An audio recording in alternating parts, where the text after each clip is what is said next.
Linux के अंदर एक फीचर है रीडायरेक्शन। जब भी हम लाइनक्स के अंदर कमांड को एग्जीक्यूट करते हैं तो उसकी जो स्टैंडर्ड इनपुट है आउटपुट है उसको हम चेंज कर सकते हैं।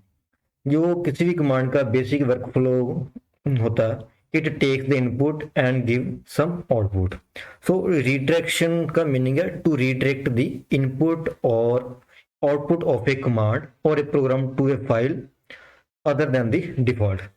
अब ये रीडायरेक्शन कब यूजफुल होती है? जब हमने किसी भी कमांड की आउटपुट को किसी फाइल के ऊपर सेव करना, और सेकेंडली जब हमने किसी भी कमांड की हेल्प से किसी का डाटा फाइल से रीड करना, और हम इसको रीडायरेक्ट कर सकते हैं टू अदर डिफरेंट प्रोग्राम और ए डिवाइस। और इसके लिए हम सिंबल क्या यूज करते हैं, जैसे ये इनपुट रीडायरेक्शन है, इसके लिए हम सिंबल यूज करेंगे लेस देन, और आउटपुट रीडायरेक्शन के लिए सिंबल हम यूज करेंगे ग्रेटर देन। और जब हमने double greater than symbol use करना है, उसका मीनिंग क्या होता है? अपेंड करना। तो हम ये सिंबल यूज करेंगे हम इनपुट आउटपुट रिडक्शन। इसको प्रॉपर तरीके से समझने के लिए हम अपने बैश टर्मिनल के अंदर इसको ओपन करेंगे। सबसे पहले हम करेंगे आउटपुट रिडक्शन क्या होता है। आउटपुट रिडक्शन को समझने के लिए मैं यहाँ पर टाइप कर रहा हूँ ls कमांड। अब जो ls कमांड की आउटपुट है, अब हमारी कहाँ पर आ रही है? कंसोल के ऊपर आ रही है, मीन्स इस टर्मिनल के अंदर आ रही। लेकिन मैं क्या करना चाहता हूँ कि ls कमांड की जो आउटपुट है उसको मैं रिडायरेक्ट करना चाहता हूँ to the other output device, standard output device, like I want to write output of a ls command to the another files. तो हम क्या करेंगे? ls कमांड लिखेंगे। तो मैं यहाँ पर ग्रेटर देन सिंबल यूज करूंगा आउटपुट रिडक्शन के लिए। तो मैं यहाँ पर एक फाइल क्रिएट कर देता हूँ ls.txt। जे आपकी फाइल एग्जिस्ट करे तो उसका नाम लिखो, अदरवाइज आप कोई भी नाम लिख सकते हो तो वो आपकी फाइल ऑटोमेटिकली क्रिएट हो जाएगी। तो यहाँ पर क्या होगा, जो ls कमांड की आउटपुट है वो कहाँ पर रिडायरेक्ट हो रही है? ls.txt फाइल के अंदर। तो मैं यहाँ पर एंटर हिट करूंगा। अब ये ls की कमांड की जो आउटपुट थी वो अभी कंसोल के ऊपर डिस्प्ले नहीं हुई, अब कहाँ पर रिडायरेक्ट हो गई है? ls.txt फाइल के अंदर। तो इसकी आउटपुट दिखने के लिए मैं कमांड टाइप करूंगा cat ls.txt।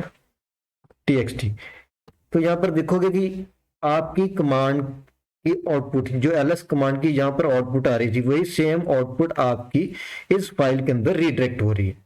तो इसको एक और एग्जांपल में क्लियर करते हैं। जैसे मैं हु कमांड लिख रहा हूं, तो हु कमांड जब लिखते हैं तो इसकी आउटपुट आपकी कंसोल के ऊपर रिडायरेक्ट हो रही है, लेकिन मैं इसको रिडायरेक्ट करना चाहता हूँ एक फाइल के ऊपर।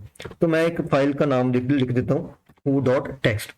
अब आपकी इस कमांड की आउटपुट इस फाइल के अंदर रिडायरेक्ट हो रही है, तो इसको हम बोलते हैं आउटपुट रिडायरेक्शन। तो इसको चेक करने के लिए मैं करूंगा कैट कमांड लगाई, तो अब इस फाइल के अंदर आपका ये डाटा क्या आ रहा है? शो हो रहा है। इस तरह आप आउटपुट रिडायरेक्शन को यूज कर सकते हैं। इसके बाद हमारा क्या? Input redirection. उसके लिए मैं इसको क्लियर कर देता हूँ। इनपुट रिडायरेक्शन में क्या कि हम क्या करना चाहते हैं कि हमारी जो कमांड की इनपुट है उसको हम रिडायरेक्ट करना चाहते हैं from file rather than the keyboard. तो उसके लिए जैसे मैं यहाँ पर कैट कमांड लिखूंगा, उसके लिए हमारे पास सिंबल है लेस देन, और इसके लिए हमारे पास जो फाइल है, जैसे मेरे पास ls.txt। तो ये हमारी ये कैट कमांड है, it is taking the input from the ls.txt file. इसको हम क्या बोलेंगे?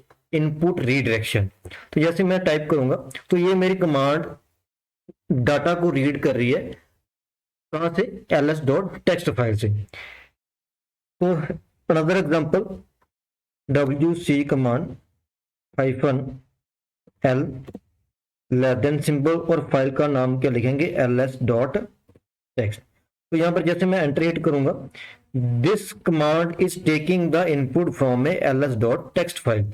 अब ls.txt के अंदर जितनी भी लाइनें हैं उसको काउंट करना हमने। हमारे पास कितनी है यहाँ पर आ रही है? 23। इसका मीनिंग है यह लाइंस कितनी है हमारी फाइल के अंदर? 23 लाइंस है। तो ये कमांड क्या कर रही है? इनपुट ले रही है कहां से? फाइल ls.txt से। इसको हम क्या बोलेंगे?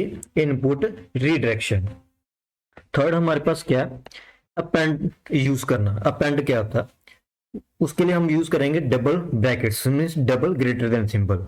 जिसका मीनिंग क्या है, do not overwrite the existing file content. इसको समझने के लिए हम क्या करें, जैसे मैं भी कैट कमांड यूज कर रहा हूँ और मैंने एक फाइल क्रिएट की नंबर डॉट टीएक्सटी और उसके अंदर मैंने नंबर लिखा 1 2 3 4 अप टू 5 और उसको मैंने सेव कर दिया।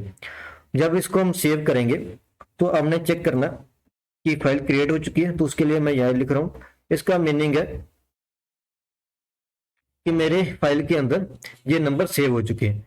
लेकिन ये जब मैं दोबारा फिर इसको राइट करूंगा, कुछ और कंटेंट इसके अंदर मैंने ऐड करना। फॉर एग्जांपल मैं चाहता हूं कि मैं 5 देन 6 देन 7 देन 8 इसके अंदर ऐड कर दूं।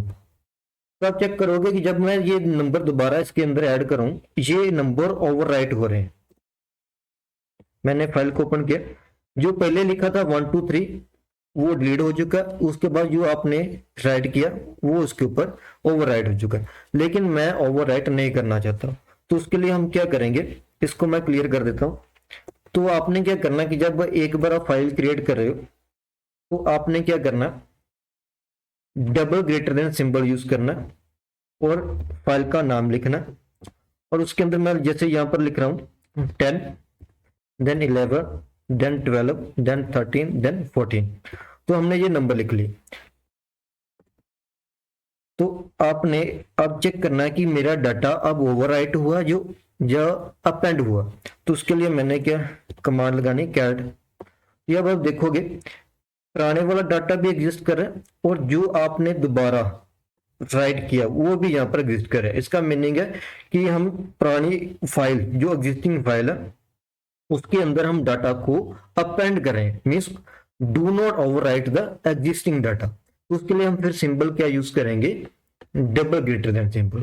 सो all these are the example of a input redirection, output redirection and append.